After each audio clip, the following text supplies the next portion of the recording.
Assalamualaikum warahmatullahi wabarakatuh. Selamat pagi, salam sejahtera bagi kita semua. Pagi yang cerah ini saya ingin membahas dan memberi pembekalan dengan judul Manajemen Kolbu bagi Penyalahguna Narkoba. Mengapa saya ambil judul seperti ini?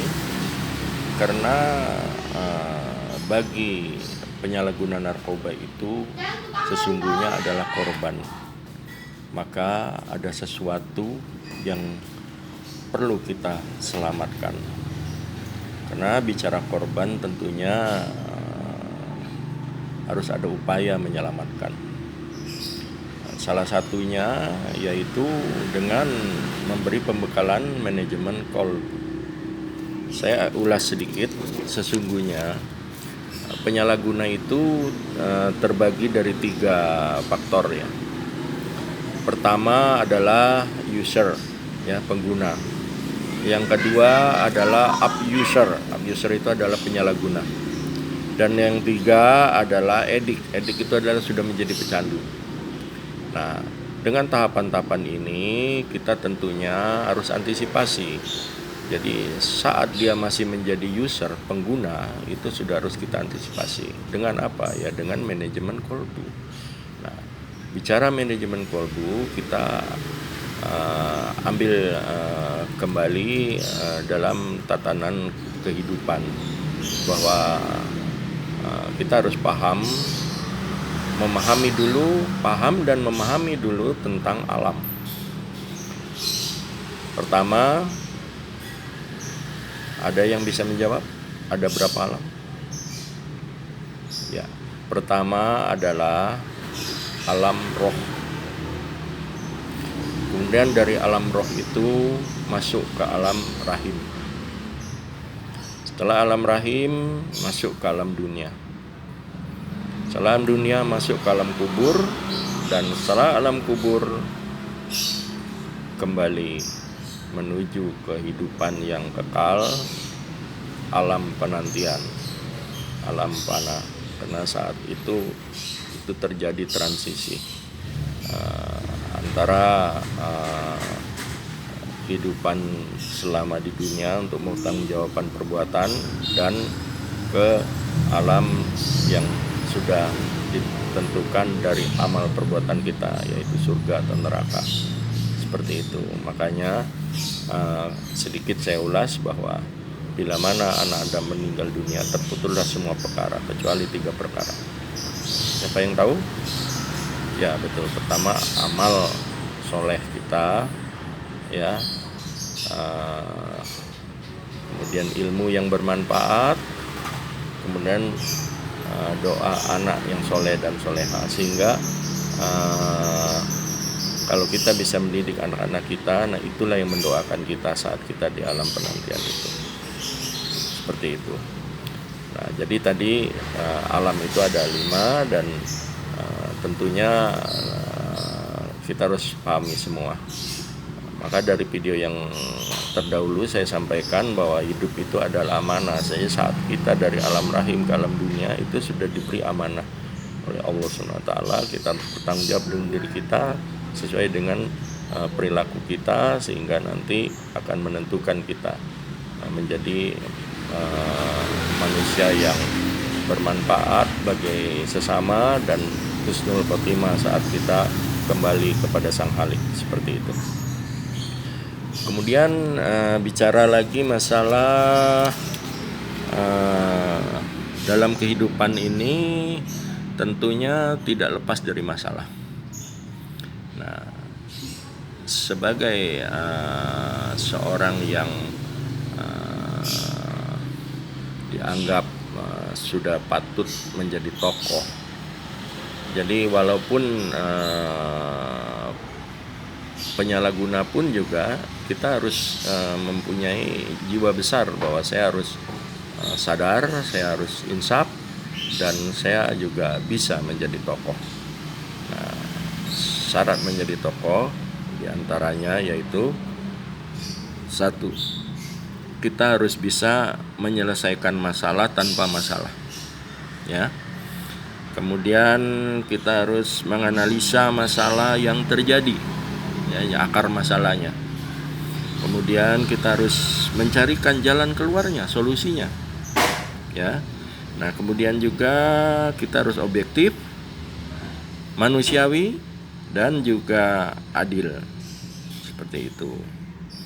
Jadi dari 6 kriteria ini itu harus dikuasai oleh setiap masyarakat yang merasa ditokohkan, seperti itu, sehingga bisa menyelesaikan masalah tanpa masalah, seperti itu.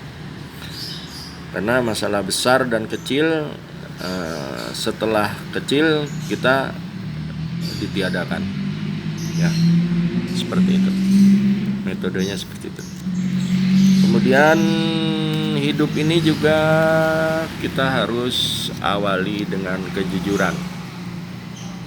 Harta bukan utama. Kejujuran sikap terhormat jadilah sebagai prinsip. Jujur adalah kunci dari segalanya, ya. Saya ada cerita sedikit mengenai Syekh Abdul Qadir Jailani saat kecil. Beliau disuruh ibunya merantau dengan dibekali 40 koin emas. Kemudian koin emas itu disimpan, dijahit di ketiak jubah Syekh Abdul Qadir Jailani kecil tersebut. Tetapi si ibu berpesan, jaga hidup itu harus diawali dengan kejujuran. Kemudian di tengah perjalanan ada perampok, sekelompok perampok, dan perampok itu memreteli semua yang lewat di sekitar situ. Terakhir Syekh Abdul Qadir Jailani kecil ini ditanya, kamu bawa apa? Dengan jujurnya si kecil ini mengatakan, saya bawa 40 koin emas. Kawanan perampok itu tidak percaya, kemudian dia dilepas. Dianggapnya anak kecil ini berbohong. Kemudian pulanglah sekelompok kawanan perampok itu kembali ke markasnya dan laporan kepada raja perampok. Kemudian ditanya sama raja perampok, kamu dapat hasilnya apa saat ini? Setelah diperiksa, kok sedikit amat. Kemudian salah satu kumpulan perampok itu mengatakan bahwa tadi ada anak kecil yang mengatakan dia membawa 40 koin emas, tetapi saya tidak percaya. Kemudian si raja perampok tersebut mengatakan, memerintahkan, panggil anak itu, cari kembali anak itu. Kemudian dicarilah anak kecil itu. Kemudian setelah dicari, dibawa ke kepala perampok, dan kepala perampok bertanya, hai anak kecil, apakah kamu betul membawa sesuatu? Ya, saya membawa 40 koin emas. Kamu tidak bohong? Tidak. Kamu taruh di mana? Dibukalah baju si Abdul Qadir Jailani itu, diperlihatkan ada dijahit di ketiak jubah anak kecil tersebut.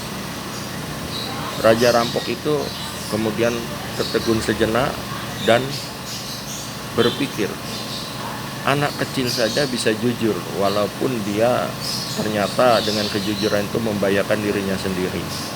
Tetapi dari situ si raja perampok itu tersentuh kolbunya, sehingga dia menyatakan, saat ini saya tobat, dan seluruh kawanan perampok pun harus bertobat sesuai perintah si raja perampok tersebut.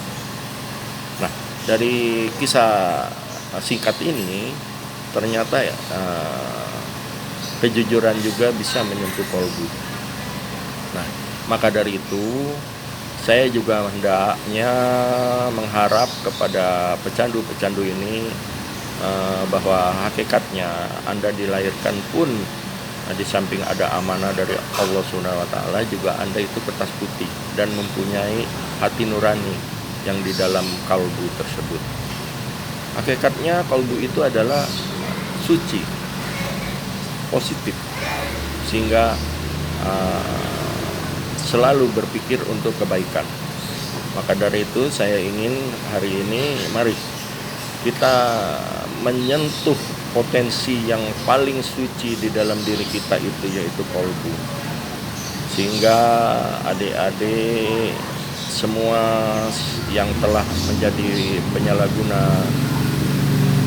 ambillah dirimu ke dalam sesuatu yang paling bersih, yang paling suci, yang namanya kalbu.